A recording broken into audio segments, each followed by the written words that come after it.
Le mental n'est pas un état d'esprit, c'est un système.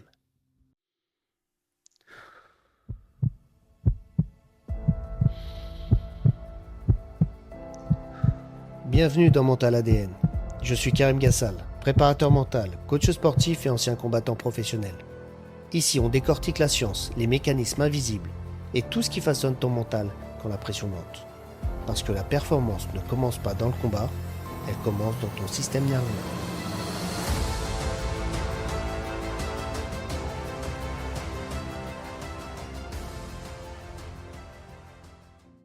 Si j'ai créé ce premier épisode aujourd'hui, c'est parce qu'il existe une vérité que personne ne t'explique vraiment quand tu deviens athlète, quand tu commences à performer, ou même quand tu commences à douter. Pendant des années, j'ai pensé comprendre ce que c'était le mental. J'ai cru que c'était une affaire de volonté, de caractère, de ténacité, de courage. Quand on te dit serre les dents, ne lâche rien, montre que t'en veux. C'est ce qu'on m'a répété dans les vestiaires, dans les salles et même dans mes combats. Et tu sais quoi? C'est faux. Ou plutôt, c'est seulement 5% de la vérité. Parce qu'un jour, en observant mes propres réactions, mes propres blocages, et ceux des athlètes que j'accompagnais, j'ai compris quelque chose de fondamental. Le mental n'est pas un état d'esprit, c'est un système. Un système physiologique, nerveux, émotionnel, cognitif, qui fonctionne, que tu y crois ou pas.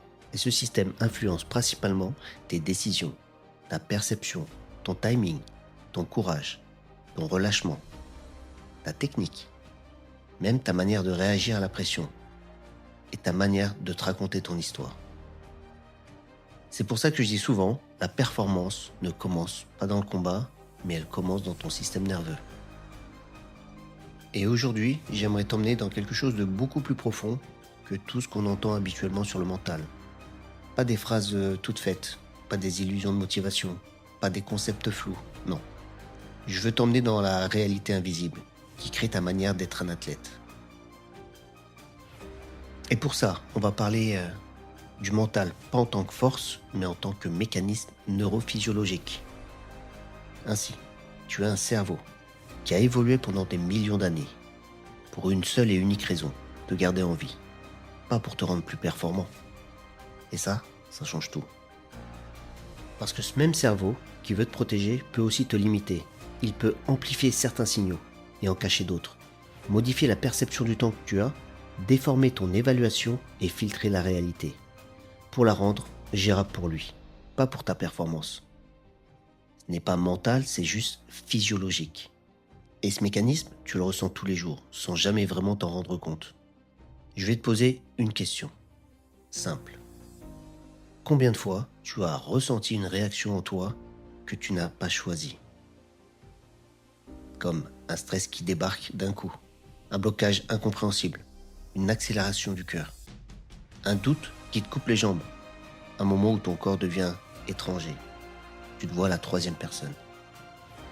Ça, ce n'est pas de la faiblesse, ce n'est pas un manque de mental, c'est ton système nerveux qui prend le contrôle avant même que tu aies le temps de penser.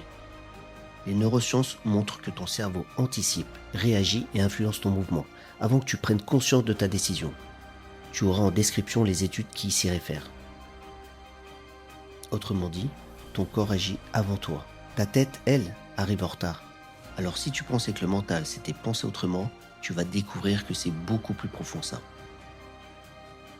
Donc le mental n'est pas dans ta tête, il est dans ton corps. La plupart des sportifs pensent que le mental est une affaire d'idées, de pensée, d'état d'esprit. Mais des recherches montrent l'inverse. Le mental est d'abord un langage corporel interne. Le système nerveux réagit en premier, le cerveau conscient interprète en second. Et parfois, ces deux niveaux ne sont plus alignés.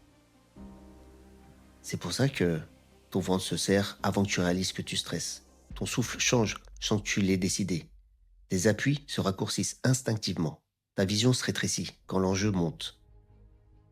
Tu ne choisis pas ces réactions, tu les vis. Ça reviendrait à dire on ne rate pas une performance à cause d'un manque de volonté, mais à cause d'un système nerveux non régulé.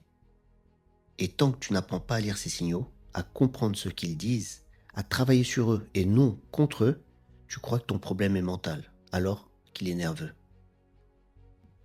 Il y a le mental superficiel, celui qu'on te vend en phrases motivantes, en slogans, en concepts abstraits.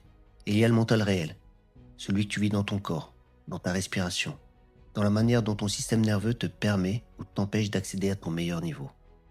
Le vrai mental, c'est un ensemble de mécanismes précis, qui comprend notamment la perception, l'attention, la prédiction. Bien sûr, tu l'auras compris, pas celle de Nostradamus ou de Paco Rabanne. Il y a également la sécurité interne, l'identité, le mouvement, les ressources émotionnelles. Il n'y a rien de mystique, rien de magique, rien de mental au sens flou. C'est concret, mesurable et entraînable. Mais encore faut-il savoir ce que tu entraînes réellement. Je veux t'inviter à te poser quelques questions. Prends un moment, respire et laisse les réponses venir sans filtre. Quand tu rates quelque chose, est-ce que tu te juges? Quand tu sens la pression monter, est-ce que tu changes ta manière de bouger? Est-ce que tu crois que ton mental dépend de ta volonté? Est-ce que tu sens parfois qu'il se joue quelque chose de plus profond en toi sans vraiment réussir à mettre des mots dessus? Ces questions, elles ne servent pas à te mettre en face d'un problème, mais en face d'une réalité. Tu fonctionnes avec un système puissant mais invisible. Et ce que tu vas découvrir dans les épisodes à venir, c'est comment ce système fonctionne, comment il te guide, comment il te protège et comment il peut t'empêcher d'accéder à ton plein potentiel. Voilà pourquoi j'ai créé ce podcast. Je pourrais te parler de motivation, d'astuces, de phrases inspirantes. Mais c'est pas ce que je veux. Je veux t'apporter de la clarté, de la lucidité, de la structure, de la science et de l'humain. Je veux que tu comprennes ton mental comme un système vivant, adaptatif, intelligent et parfois mal calibré. Et plus tu vas comprendre comment tu fonctionnes, moins tu vas te juger, moins tu vas te comparer, moins tu vas t'abîmer intérieurement. Et c'est là que la performance commence vraiment. Dans les prochains épisodes, on va parler de mental, dans différentes dimensions en abordant notamment le stress, la peur du chaos, la déformation de la technique, les illusions cognitives, l'identité du combattant, les mécanismes automatiques et tout ce que le sport ne te dit jamais ouvertement.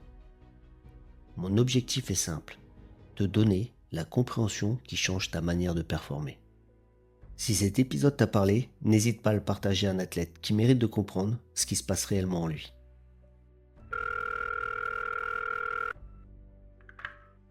Merci d'avoir écouté Mental ADN. Reste lucide, reste discipliné et n'oublie jamais, le vrai combat commence à l'intérieur.